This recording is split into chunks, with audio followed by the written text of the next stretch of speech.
Is he still there? Did we actually lose him? I can hear you now. Thank God. My video is fine. Oh, there we go. That's clear. No, yeah, we're going live. Zach may or may not be with us. I'm here, just have no camera. He's having technical difficulties because he decided to wait until the last minute to get into the chat here. So that's what I have happens. lots of good excuses. That's what happens when the talent doesn't have the limo sent for them at the right time. But anyway, I digress. Welcome, everyone, to Goddammit, Zach. This episode, we're going to talk miniatures and art and painting miniatures because I just found out that John Popson from Effin' Cool Miniatures is an excellent miniature painter. Really? Wow. And Alyssa Faden is breaking into actually making miniatures out of green stuff thanks to an experiment from Lucid Eye Games. Yeah. Wow. There with that. Yep. He's come out swinging. That's too soon, man. The shot across the bow right there. John, why don't you start? Tell us a little bit about Effin' Cool Miniatures. Since this is your first time on the show, we're gonna strip you naked and parade you out in front of both of our viewers. I thought it was Jack. I'm sorry. Could be. I was promised Jack for that, but anyway. Jack being naked? In general, yeah, whatever. Okay. Just a fan. I don't know what to. I never know what to say in these kind of things, man. We're just a small little company. When did you start the company? When did you start Effin' Cool Miniatures? 5 years ago. 5 years ago. Wow. Just kind of, we had a game store, and I had always had miniatures and crap laying around, and at some point, the kids in the shop were playing Warhammer. Okay. And I actually missed the whole Warhammer thing. I never played it.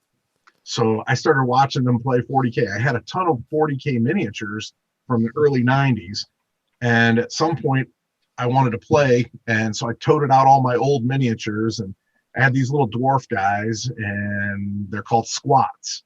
And by the time I was trying to learn the game, they're an army that doesn't exist. So they produced them for, apparently the term squat is a derogatory term for a little person. So they kind of. Oh, I know a few of those, but can't say who they are. I could ask my wife. Well, ooh, that was the first one I was thinking of too. Yep. Ooh. Long story short, I started getting fascinated. Well, okay, how do they actually make miniatures? I had no idea. Well, it turns out I started watching it. I worked in a factory in the 90s for a summer making door handles for cars by casting zinc in spin cast molds. Okay. I start looking into how they're making miniatures. I'm like, well, that's the same shit I already know how to do. Same thing. Right. And so you have a miniature horse named Bill. I do have a miniature horse named Bill. It's awesome. I would not have a miniature horse named Bill. I know. But long story short, had no money for equipment, and I've got a inventive spirit. So sat down and thought, well, what does it take? I don't have 12 grand laying around to throw at this thing that I don't even know if I want to do. So come on, man. I built a spin caster out of a washing machine. So I took a washing machine, cut it all apart, flipped it on its back, literally would hand clamp the molds down with wing nuts, turn that thing on spin cycle, and that and wait for it to start spinning. That is fantastic. That is metal. That is totally metal in many ways. Making molds. I bought a mold frame, which is the case that you actually build your mold in before you vulcanize it.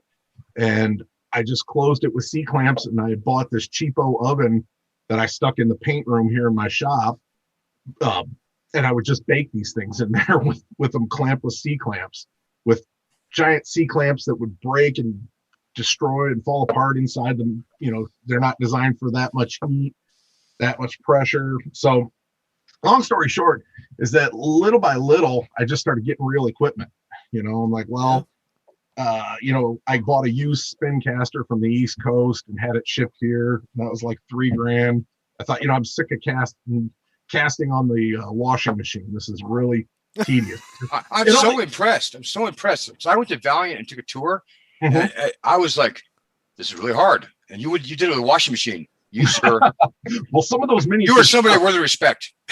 Well, what I did when I first did it, though, I admit it, I don't really care. I didn't really think about like IP theft at the time. I did it because I wanted to make copies of the squat miniatures that I had, because I went on to eBay to buy them and they're like $40 a piece. Yeah. I'm like, this is bullshit. I can't play this game with the 8 miniatures I've got. So I cobbled all this stuff together. My first molds were all Games Workshop miniatures that I just made copies for myself with. And then like at some point, I just didn't really think about it. I opened an eBay store and started selling copies. I didn't really think about like allegedly started selling copies. No, I actually did it.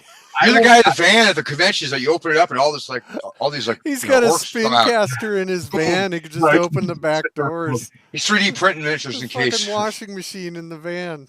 It just happened though that at one day it just hit me. I went, you know what? This is completely illegal and somebody's going to tell me to stop. And I probably should figure out how people actually make miniatures for real.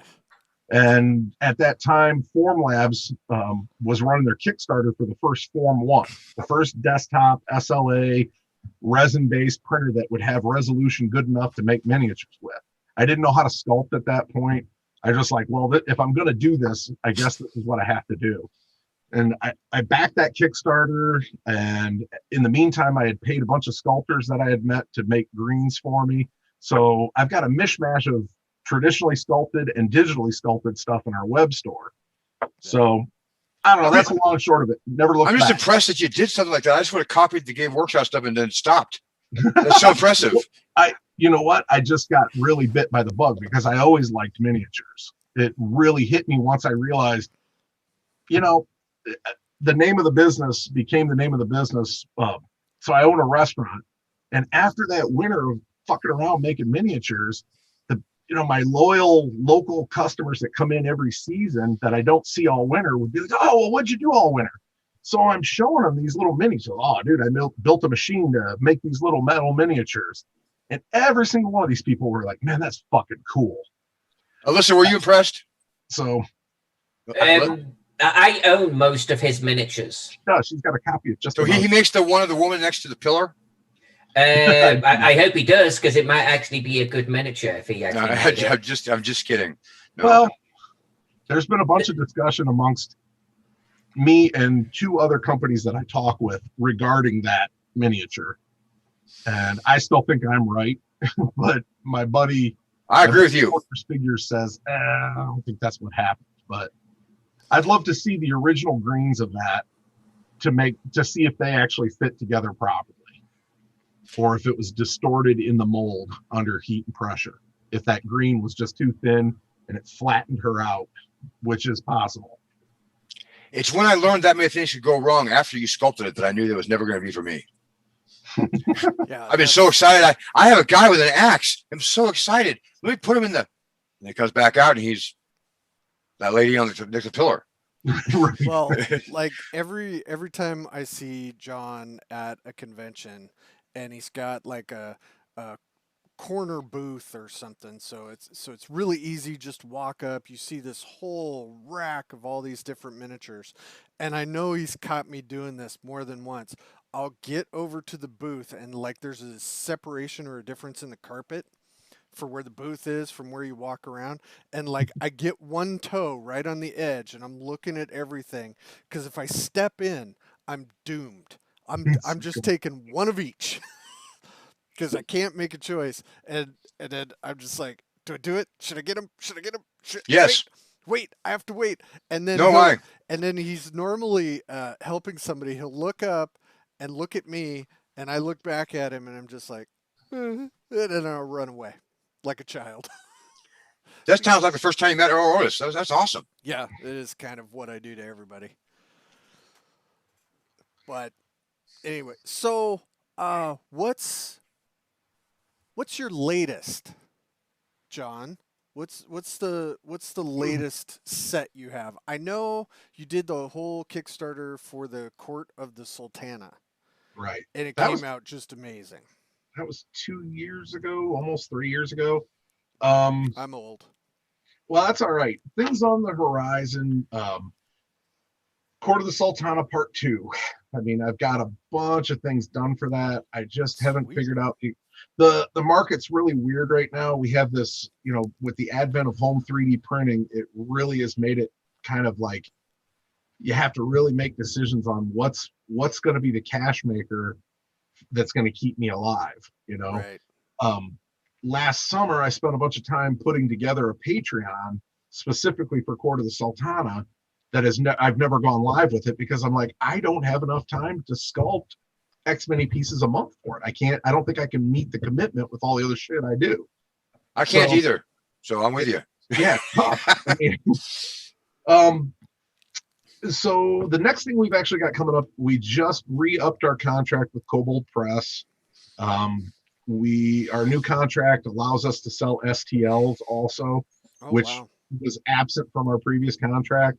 So we're in this weird flux point right now while we're waiting for this plastic injection machine to get here. Okay.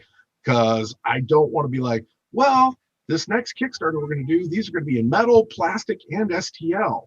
And I get the machine here and I have some horrific catastrophic problem that I can't deal with the machine. I don't want to, overpromise and have it take another year. I can't sit out a year with this machine. This thing will break my back if I don't get it working right away. Yeah, you use the washing machine. You got plastic injection machine now. I would say that's a Horatio Alger story, man. That is straight from. That's from. I like Goblin miniatures too. Mankind. I own every Goblin miniature in America. That's impressive. Well, we did the same thing with the printers though. Like, it's weird. It's weird to explain to somebody who has a really good home 3D printer. They're really good right now. Okay. I have 3 Frozen Sonic 4K minis. They're really good printers. Okay. Like $240 a piece, but they don't come anywhere near my $42,000 printer. Okay. Yeah. Now explaining the difference to somebody, why you would need a $40,000 printer versus, well, this thing does it just as good. Well, no, it doesn't. Not when you're selling reproduced miniatures. If I sold you a reproduced miniature that you could see the strata lines on, the build lines on it, you'd be like, this is bullshit. Okay.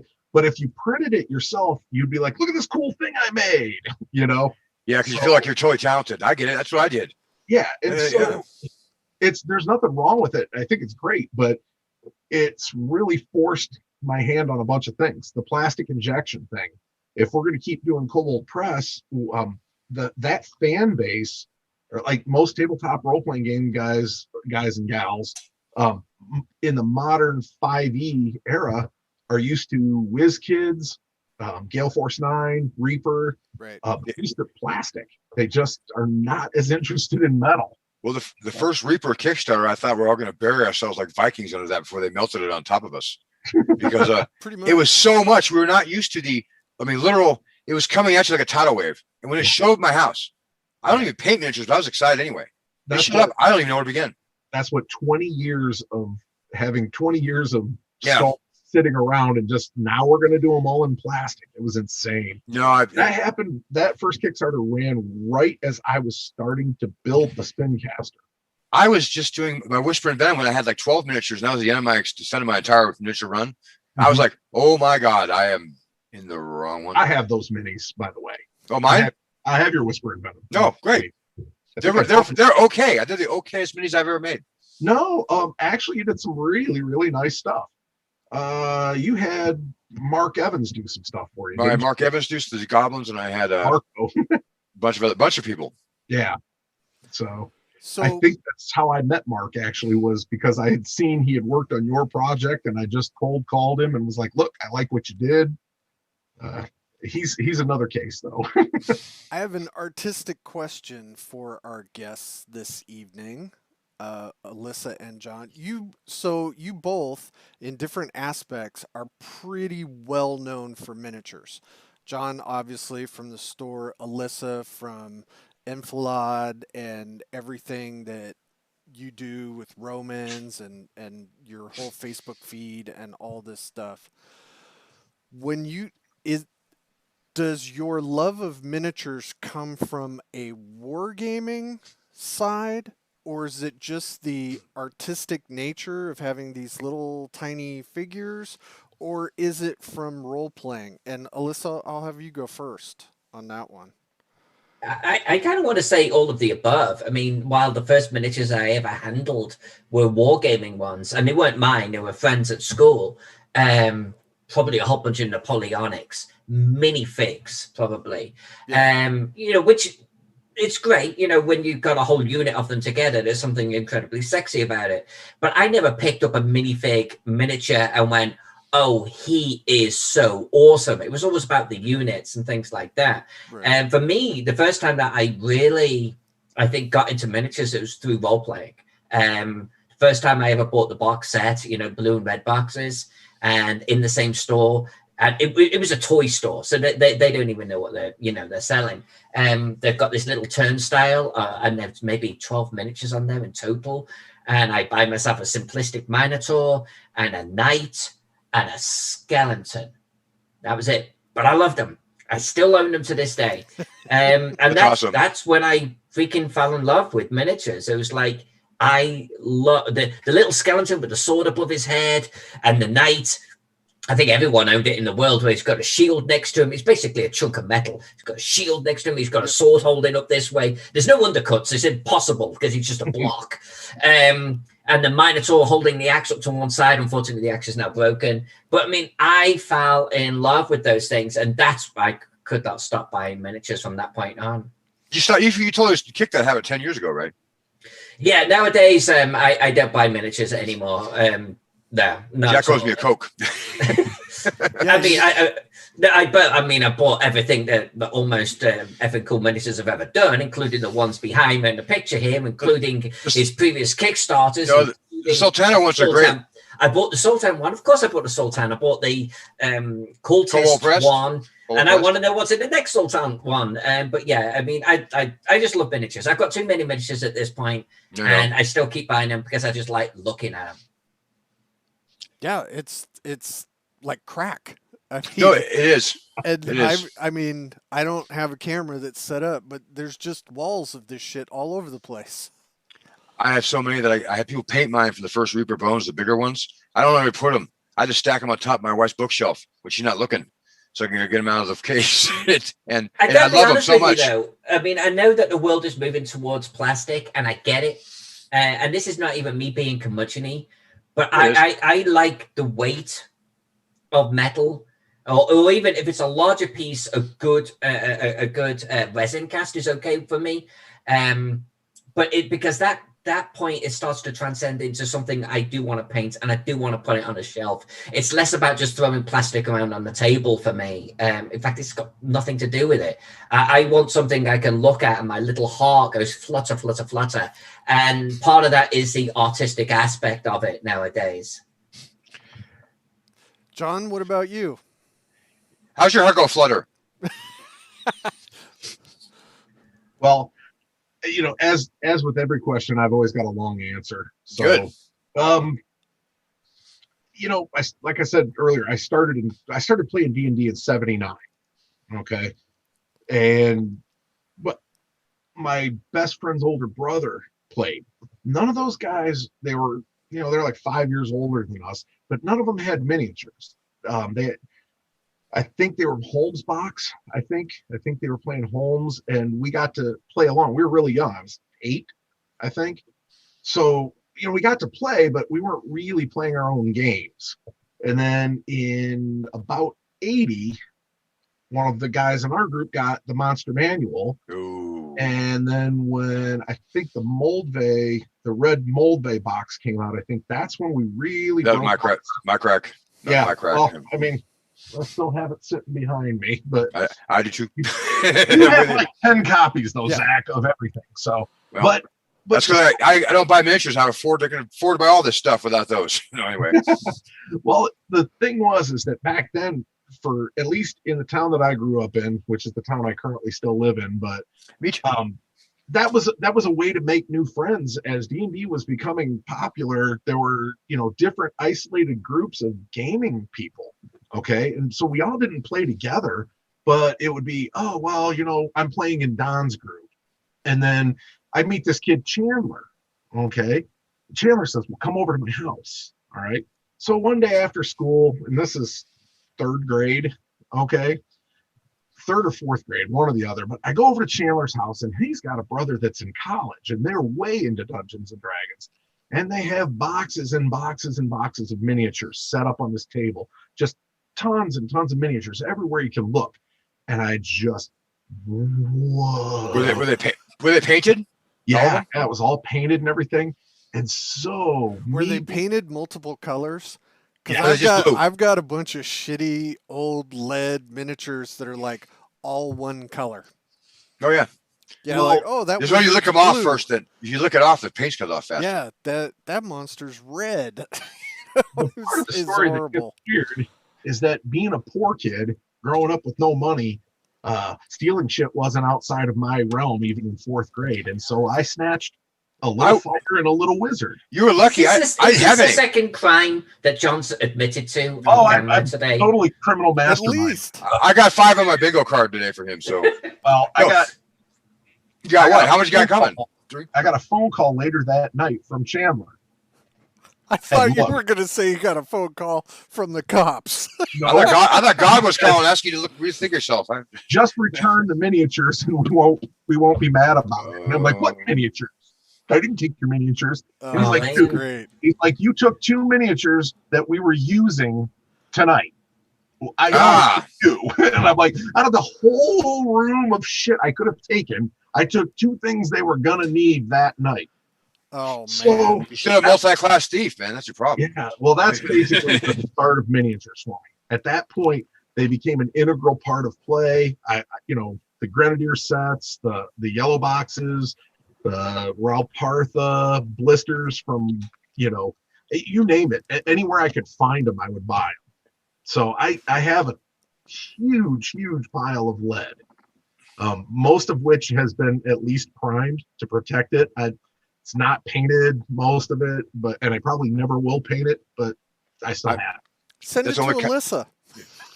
That's the only kind I have, and I'm afraid if it's sent to her, it'd be send me miniatures, guys. I've got no problem with that. Might take me a long time to paint them. Not send you substandard ones. I can't guarantee these are good shape. There's no way I'm sending you awesome miniatures and you open it up, it's dust. Did you say you're not going to paint them? Just send them. You're not. Just take a long time, John. Yeah. Just take a long time. But one of the most moving miniature experiences for me, to expound upon what John's saying there, is there used to be this store in Liverpool, England. It's long since closed. So I go from this toy shop of teddy bears and Lord knows what, and they got a single rack of miniatures going. And I take a train with a connection to Liverpool with friends. And there was this hobby store with a basement. Of course, I had a freaking basement. And you'd go downstairs, and the walls were lined with glass cabinets with individual components on them. Mm. And there was a miniature behind every single one with a little code. And you'd write down your code, and you'd take your list to the guy at the front desk, and he would pull out these drawers of miniatures, and he would hand you what you were buying. That is the most British thing I've heard in a long time. It was I bet. Sublime. I couldn't believe what I was seeing. I spent so much money there. I went back there so many times. And that was the first time I ever saw, and John, you're going to know, Citadel. I think the Citadel did a range of dragons at one point. Might have been Citadel. And there was this, they did the at the time, the largest dragon in the world. It's about so big. It's huge. And I ended up actually owning that piece. But at the time, as a little girl, I was just like, oh, it's so beautiful. Best store I've ever been in. And yeah, very British. That is so funny, picturing Alyssa as this little girl doing this, and not, Little Red Riding Hood with the butcher knife, just walking the streets of London. That's the Larry Elmore slave girl collection. All right. Yeah. If I'd had John as a friend, then John would have shanked someone, and I would have got the dragon, so it would have been fine. But we could have had that dragon. So, since Alyssa can talk one side of this question and John can talk to the other side, what is the crack addictive nature of miniatures? I mean, you guys have both mentioned it. Like the first time you saw it, it was just like, what is it about miniatures that get people so much? John, you go first. I think it's a couple of things. I think it depends on the person is the problem. Okay. So for me, what it was actually seeing a physical representation of something that could be a character that I was playing in a game. Oh, this is my fighter. I think that was the initial thing for me. But I think for other people, you've got hobbyists that are mostly painters. Okay. When they look at a miniature, what grabs them is, ooh, I want to paint that. This has got the right level of detail for me to make something really pretty out of it. All right. You also have people that like the art of the sculpture. Okay. That's the tiniest group of people. So you have guys, and I use the term guys, you have people who are obsessive followers of certain sculptors. Okay. Like, if you like Bob Ollie and you collect every Bob Ollie dwarf that Citadel ever put out, and that's your thing, it's weird to me. Like, there's a certain aesthetic style that somebody likes about Bob Ollie sculpture that makes them want to have every single thing the man did. Okay. So I think it's kind of all over the board what draws people in. As a person who's into miniatures and into trying to sell miniatures, I am mostly interested in what people who aren't particularly interested in miniatures don't like about miniatures. What do I, as a miniature seller, have to do to make you, a person who doesn't naturally want miniatures, buy a miniature? Make it free. Oh, sorry, you said buy. They are small and difficult to paint. Yeah, and I get that. I can't change the scale too much. I mean, it's set. Like, you can charge more for paint and give me free miniatures. Painted miniatures is a thing, man. It's crazy. Yeah. There's a lot of industry around miniatures, although it's still just I say there's like, it's not a Venn diagram. It's a pyramid chart that has, like gamers, and then the group gets smaller that says gamers that use miniatures, and then of the gamers that use miniatures, the ones that actually paint miniatures, and then of those, the ones who paint them and actually use them in game. You know what I mean? It's like an ever narrowing. And then like it's Alyssa. Alyssa. You mean you use the painted ones at the table? What are you, heretic? Savage. All right, Alyssa, now you. Yeah, Alyssa. Yeah, what are your thoughts? Well, John covered it, and I'm kind of biased in a way because, it's all. So what do you want to get out of a miniature? And if it's purely a placeholder on a table, honestly, then there's some beautiful plastic stands that you can get, and you're good to go. The little acrylic painted things that people are coming up with nowadays, absolutely beautiful. Don't take up any space. Fantastic. We're recording this. Well, but I mean, if that's all that you want is that, then cool, go for it. And I'm not going to knock that. But then when you actually start handling a miniature, when you actually start looking at a miniature, the ones that, yes, okay, there are going to be those where it's like, that's my character. And absolutely, that starts the drip, right? Yep. This is where you start to realize the wonder of miniatures. But it's not that much of a further step then to go, this has character. It's not my character, but this has personality. Oh, boy. I don't know what that is, but that does not have personality. No.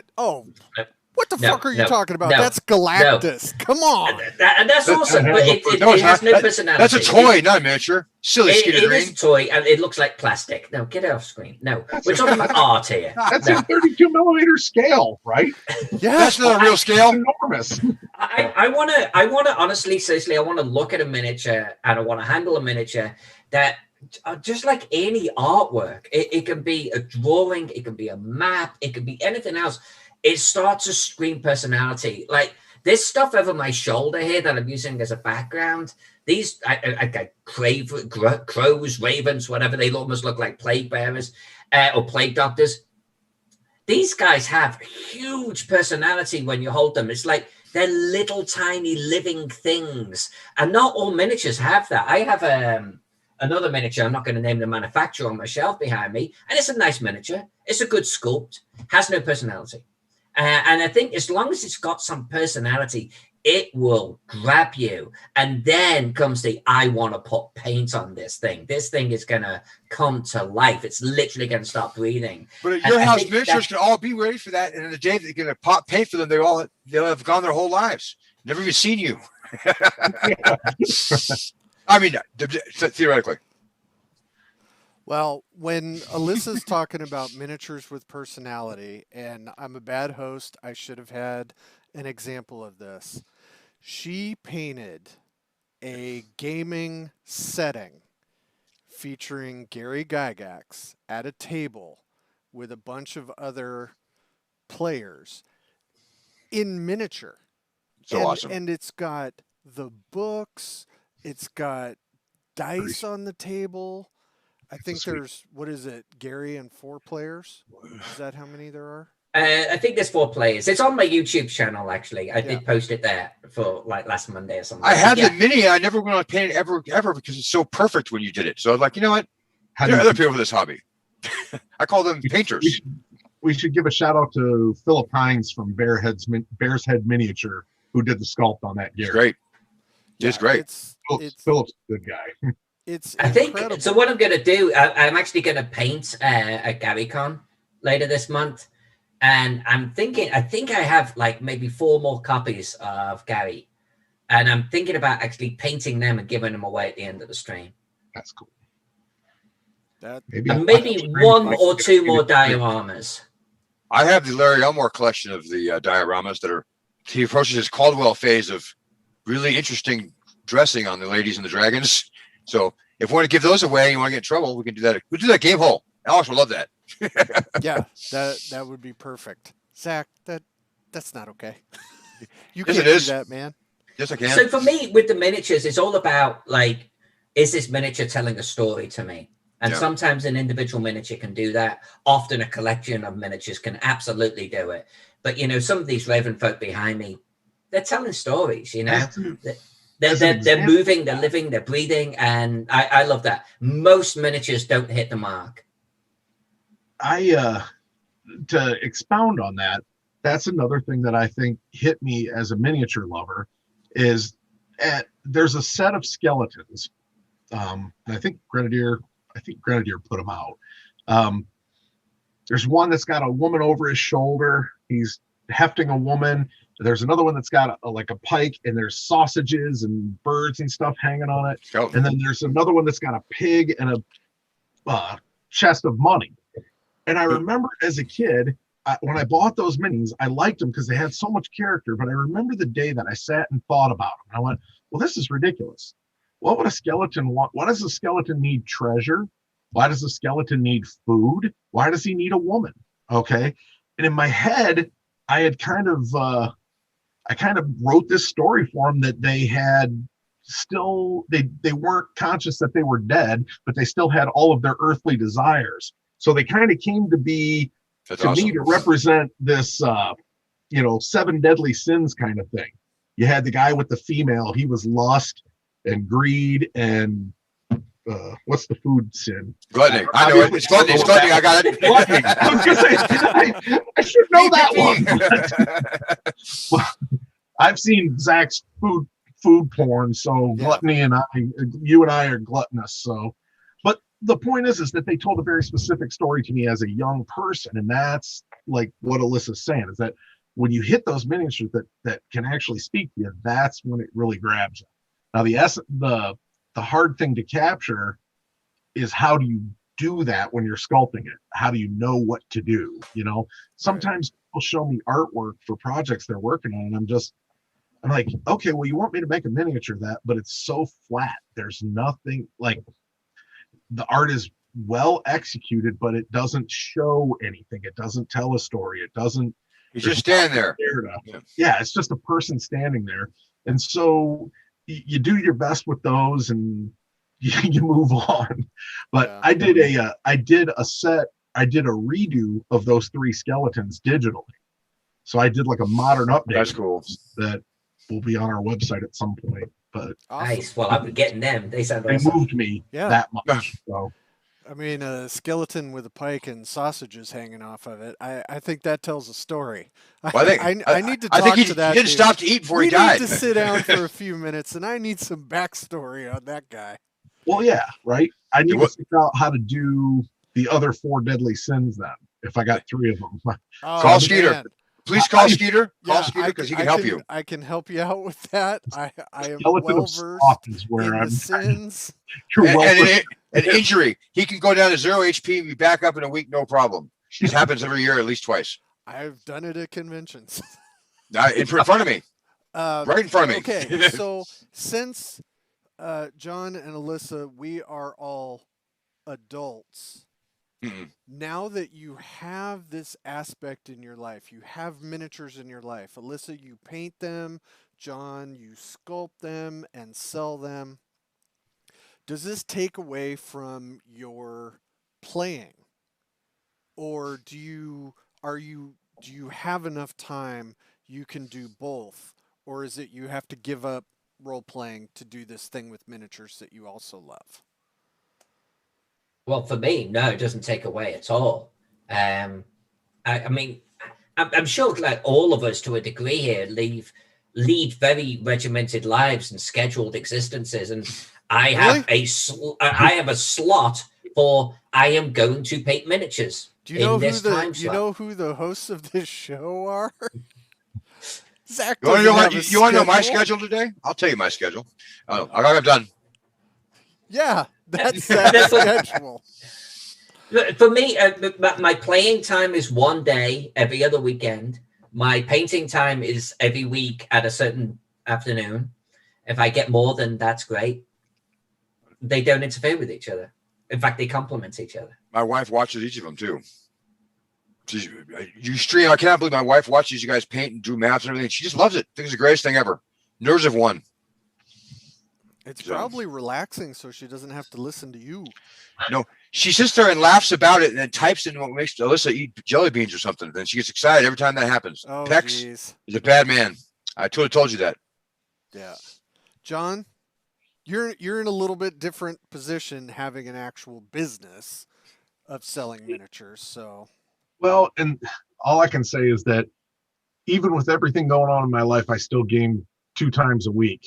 I play on every Tuesday night and most of the day on Saturday. Man, what the hell is wrong with me? Why is it so hard for me to squeeze a game in? I had to provide a place for it to happen, and then now, like in COVID, in pandemic, we all played by Zoom. But prior to that, I leased another chunk of this building, essentially to ensure that we had a place to game all the time, a nice clean area to game. So we moved a fridge in there, painted it all, and so there's an actual gaming room. Like this used to be a game store, and at one point when we closed the game store, all of that became workspace for 3D printers and casting machines. And it's just inventory, stock, all this crap just kind of got pushed into the place that was the game black market, Games Workshop stuff goes over the side. This you put the new stuff in. I get it. Well, yeah. So to answer you though, I still play twice a week. I think weirdly, when I started doing this as a company, right after I met Ernie Gygax, I think it was maybe when Memorial Tomb was running as a Kickstarter. Ooh, I think. Gut punch. Right. Well, no, I don't mean Ernie and I had talked about miniatures, doing some miniatures for that. And I said, well, I had said to him, well, I'm not sure I really want to, I'm not sure we're in a position to take that on. And I'm glad that we didn't do that at the time. But he said something to me that just struck, and he's like, no matter what, you have to make time. Don't let your business ruin your hobby for you. And so I've really taken that to heart and just said, it's not going to ruin it for me. No matter how mad I get about certain things and how many really long days, 12 hours of casting. I've done some physical labor in my life. 12 hours of standing over a casting machine is brutal. That sounds like bullshit to me. It's brutal. So it looks really hard for 20 minutes. I watched it at Reaper, and I watched him take a bunch and throw them back in. Like, what do you mean? I just worked on those, and the lady would sort through them and get the ones that had extra too much flash, throw away. It's like, this is work. This is not fun. And then that's what I call it. Calling you out on that one, man. It's. I still have fun with it though. No, if I didn't love all the aspect of my end of doing it, you know what I mean? I like designing miniatures. I like the challenge of molding miniatures. I like the challenge of producing miniatures. I like those daily challenges.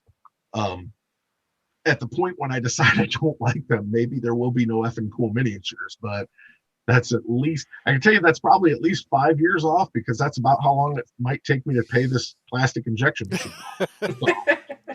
And like, it's a weird situation because it is one of the companies that we cast for is financing it for me.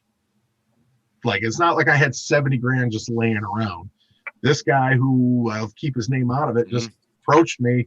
He's like, hey, look, I want to move my line into plastic. What's it going to take? And I said, well, this is what it's going to take. The machine's in Spain. It costs 70 grand. Voila. He's like, well, what if I financed it and you just purchased it off of me? Okay, that sounds like a great deal. So somebody's going to end up in a trunk. Yeah, I was going to say somewhere. I saw this episode of Sopranos, and it was all going great until they came to take the extra figurines. Yeah, you know, around the edges, and then they're like, you know, either your paint or your brains are going to be on that contract, man. Let's hope not. Shove the old lead ones down your throat before they throw you out, man. Make sure you sink. So I'm going to hit Alyssa up with another question here, and this is going to be one of those ones that you say I don't have to choose. So, but anyway, I want to get your point. With all of the cartography you are doing, which do you prefer to spend your time doing? The cartography or painting miniatures? Painting miniatures. Wrong answer. Zach, you're screwed. That's the wrong answer. Yeah, you're never getting that Necropolis map back. Well, and I think part of it is I would have copied it as the screen. Well, and I think if I'm gonna expound upon we're saying the word expound a lot today. So, but if I'm gonna elaborate a little bit on this, somebody opened the thesaurus in another window. No, but I'm searching for another word in my head. But no, if I'm going, I don't speak British, so if I am going to illuminate the audience a little more as to my no, but seriously, I think it's because right now my mapping is a business, you know, and I've not sat down and just drawn a map almost for the enjoyment's sake for myself in a long time. Like, it's been decades since I just drew a map because I wanted to draw a map. No audience, no commission, no deadline, just me drawing a map. And so I'm actually kind of far removed at this point from the relaxation of drawing tiny little rectangles in a city versus miniature painting. I mean, I actually for a while dabbled in doing miniature painting as commissions, and I instantly didn't like doing it. So nowadays I do miniature painting for fun, period. And I've got a hard wall around there, and I'll paint for friends, and that's it. You know, I'll paint for the joy of miniature painting. While mapping, if you think about it, the only mapping I do is because I've promised to do it for someone, typically for some kind of financial recompense. So they're two different worlds for me right now. And I would have to go 5 years in the future, not be mapping anymore for money or for Patreons or for Twitch or for an audience of any type, and just be mapping for me to refine that level of calmness and joy, if that makes sense. Look, Zach's quit. He's gone. Yeah, Zach's done. You have stabbed him through the heart. I mean, don't get me wrong. I can look at my maps and a lot of them, not all of them, a lot of them, and get huge amount of joy. The same level of joy that I get out of a well-painted miniature, just handling a miniature. And I genuinely mean that. I get the same buzz inside in my soul. Take your miniature, put on the map, and then you have double. Well, there's that. But I mean, it's like nowadays I've taken my miniature painting into a different sort of stratosphere in that A, I paint just what I want and nothing else. B, I've started doing 54 millimeter and 75 millimeter stuff. I've started doing dioramas. That's artillery, not miniatures. That's awesome. Right. Yeah, exactly. But I mean, I'm painting in a different way. And painting is reserved to like 3 hours on a Friday night, right now. So it's almost become a little refuge. If I flipped that and I was painting on stream and I was painting professionally, that I would flip them, would flip my response. So you could do 10,000 Roman soldiers in a battle at 2-3 hours a week. That's pretty much how it go. Well, and I've got to be honest with you, that was a huge highlight of my life when I did the Teutoburg stuff, and I was painting thousands and thousands, or even Watling Street a year before that, and I was painting in 15 millimeter. I sat down every single night and painted and based and flocked, and I had a blast. I look back at that and I have nothing but fond memories of it. And I did it for days and weeks and months every single year for both of those sort of wargaming events, and enjoyed every single moment of it. But I can't do that now. Like John has to go off and actually sort of run the effing cool sort of miniatures line and do his casting and stuff. I got to get to the maps. I got maps to deliver. And so it's just two different worlds. That is true. It is. You got to make some choices. I guess my response, Skeet, would be, I wish I could paint more. If I'm going to be fair, I wish I could paint more. That just makes me feel worse about giving you that miniature from Lucid Eye. I think it makes me feel excited about the suggestion of CB Jack. Wait a minute. You gave her that miniature from Lucid Eye? Yes, he did. Oh, I didn't know that. Of course he did. Come on. 4 of them. He's like, just paint this up. And she went, Well, if you actually look at the artwork on their site, if you look at what's actually been posted to their product page, it looks like a real nice miniature. It's sultry, it's full bodied, it's got great pose, it's got some dynamics going on in there. I looked at it like several times because I couldn't believe what I was actually holding in my hand. Me too. That's why I know that I'm right about what the problem is, and my friends in Indiana are not. They kept saying, well, with under the heat and the pressure, the green might have flattened out. And I said, no, there's a version of this on their website that is a cast version. They didn't paint the green for that artwork on the website. There's a version of this that fits perfect. And the only way that happens is if you over clamp your molds. Yep. It's rubber. So if you put 40 pounds of pressure on it, when you're mastering it, when you're making your first masters, you're casting something, and there's a little bit of shrinkage and a little bit of flattening that can happen if you're not super careful. If you're not careful about it, you could make a lot of flattening happen there. So at that stage, you flattened it a little bit. Then when you make your production mold, where you've got 12 to 14 of these slightly flattened pieces, and you lay them out in a mold and you run it at that same pressure again, you flatten them even more.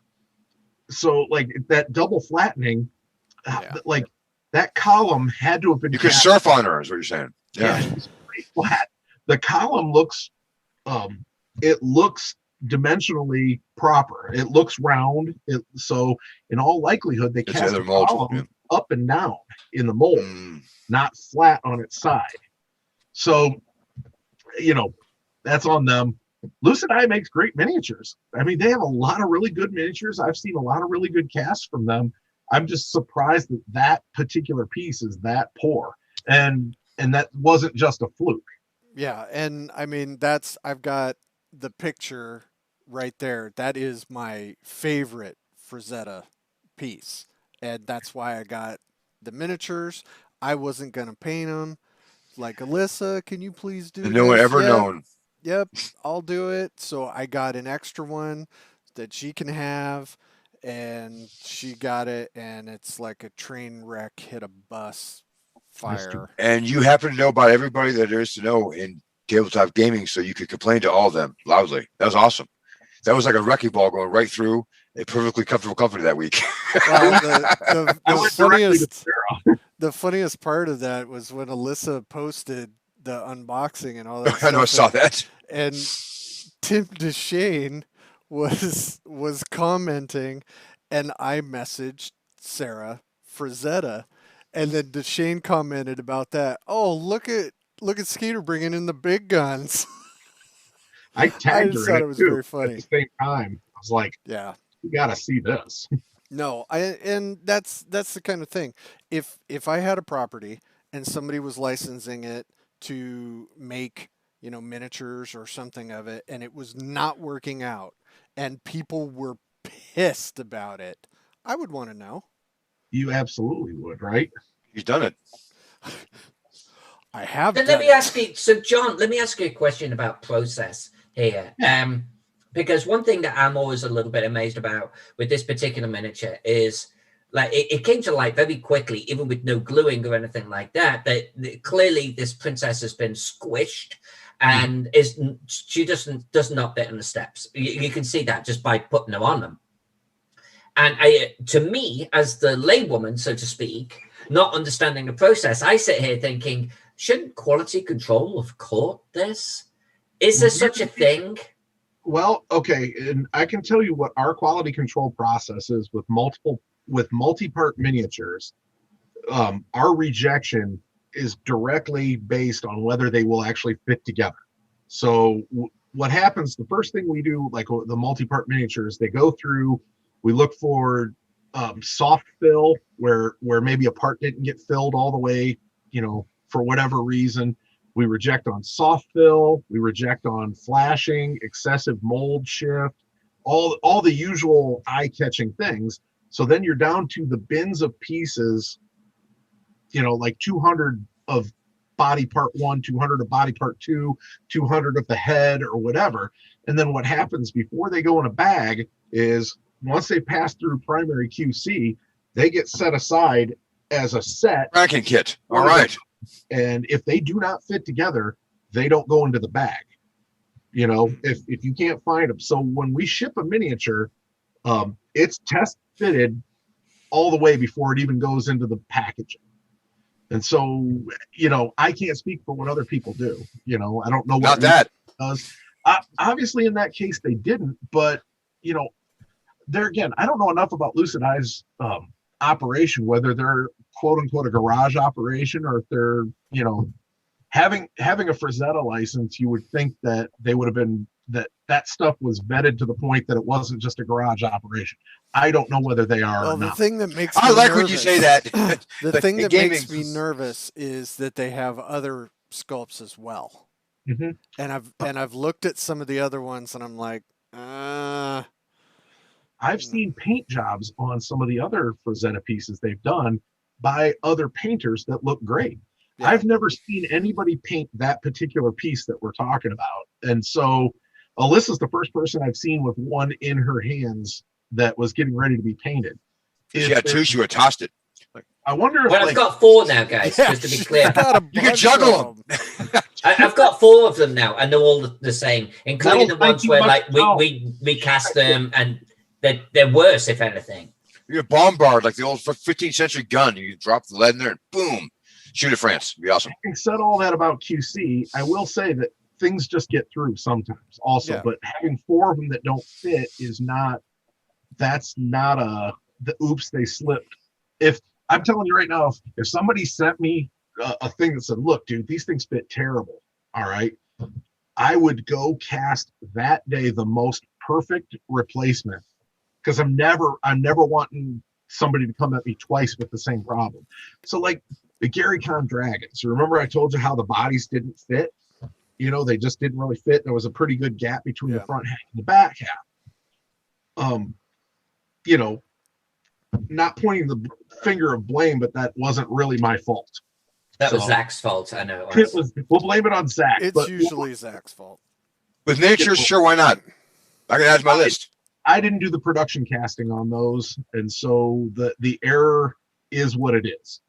It wasn't. I did. It was me. I did. I gotta be honest with you, though, John, and not blowing smoke up your ass or anything here, but I've done 2 Gary Con Dragons now, and like they were both pretty damn good. If anything, I had more problem with the tail on one of them than I ever did on the body. The body and the legs fitting into the body and the neck.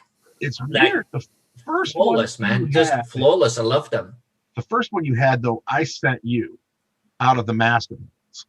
I think I sent you, Brian Steele. I don't remember who else got them out of the master molds. So those were shipped separate. So those are different than the ones that they actually sold at the convention. And so, Peter, did you get one? Did you get one of the special ones from him? Dude, I'm just surprised they even came on this show. I don't get shit from anybody. Oh, well, you know what? You keep deleting me as a Facebook friend. And I know that one. That one's boom, mic drop. Yep. And I've got some Egyptian princess miniatures I'll send you. Oh, well, thank you. I appreciate that. Peter, I don't know what I'm going to do. I've got some spares. Peter, if you want the entire Court of the Sultana set, to parade around in. Well, yeah. He'll put it on Facebook and talk about how mad he is. Zach's going to get me one of those. Well, it's not like they cost me all that much to make. If you want things, oh yeah, as long as you're. I heard that song and dance when I made miniatures, and you know what? By the time you get to that point, you're already exhausted and broke. That's how it works. Well, that's true.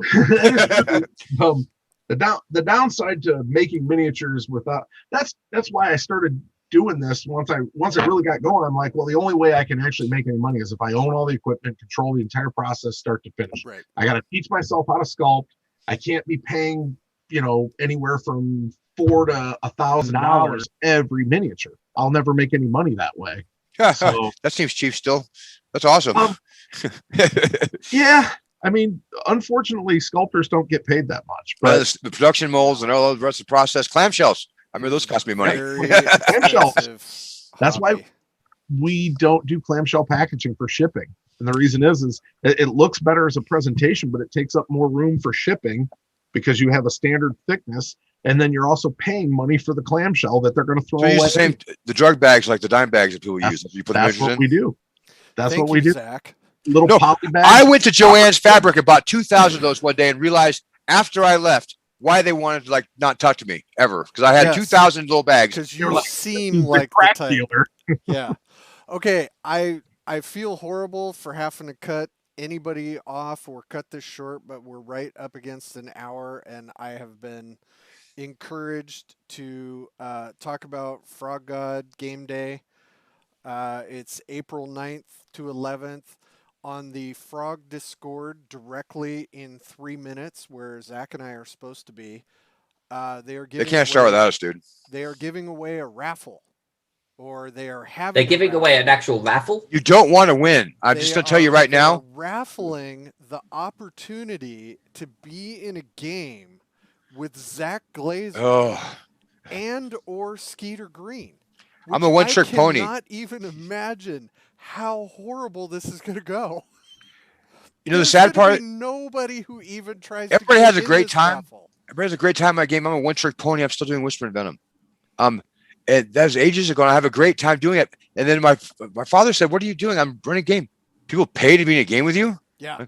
I thought about that for a second. I thought, that's a good question. Why do they?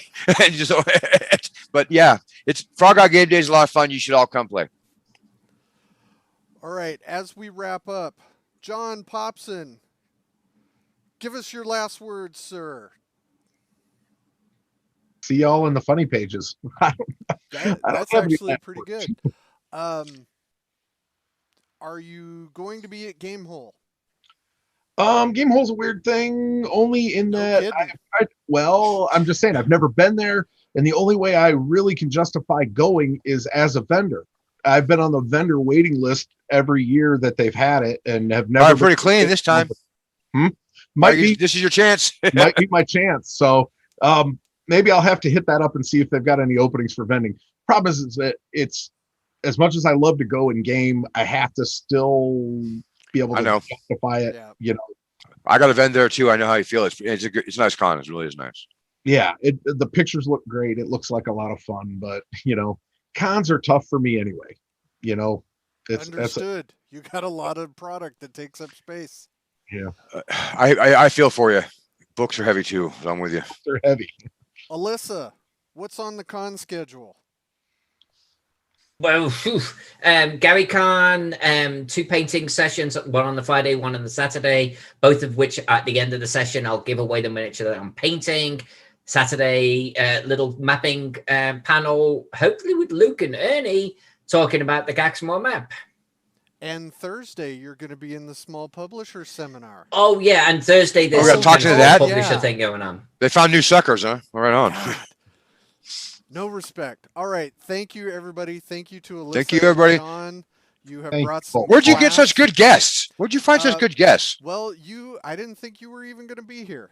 So I had to get somebody to carry the show. We had to. Well, thank God. Can't. Well, I'm tired. I never carried in the first place. I was just exhausted watching you. And thank you, everybody, and thank you two very much. John, it's nice to meet you. I've seen you around, but now I know. Thank you to everyone in the chat. Effing Cool Miniatures, Alyssa Faden on the YouTubes. We'll see you all later. Thank you for tuning in.